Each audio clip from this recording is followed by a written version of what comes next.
are about 80 feet in the air. You're on the staging right now, which is set up on the front of the church, and I am on an aerial platform that's a 125-footer. And we are approximately 30 feet from finishing this particular wall.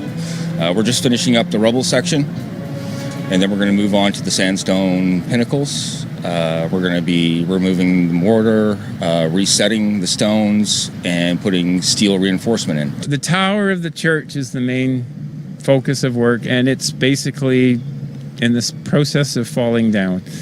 It's just spread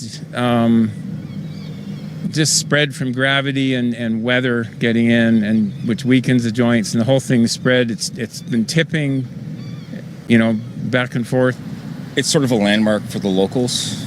It has just been deteriorating, and being a mason and being in the city, working here for the last 25 years, you can see it slowly sort of falling apart.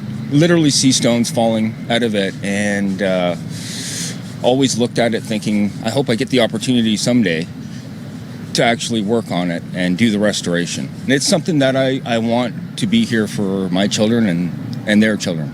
And that's the level of restoration that we're going for. It's not to make this last another 25 years, it's to make it last another 200. We've been fortunate enough to find stone that actually matches exactly the stone that are already on here. So when the Gothic arch came down, I had a couple of contacts that I knew where the stones were going and that they'd be there for a little while. And when we found out that we were getting this job, we took some guys over and we stockpiled enough to do the entire restoration. It's a beautiful building too.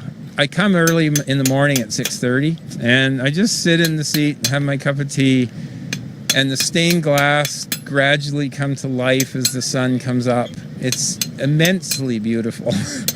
The gargoyles are really cool. There's always neat stories with the gargoyles, because very often, I don't know if that happened here, but very often they would carve the gargoyles of the other workers.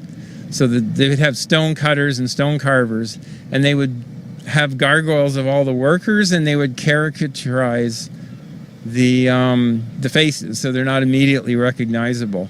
And then apparently there's stories of people doing, this is not this specific church, but sometimes if they didn't like their boss, they'd put a really ugly gargoyle that was a caricature of the boss. They had a really good sense of humor.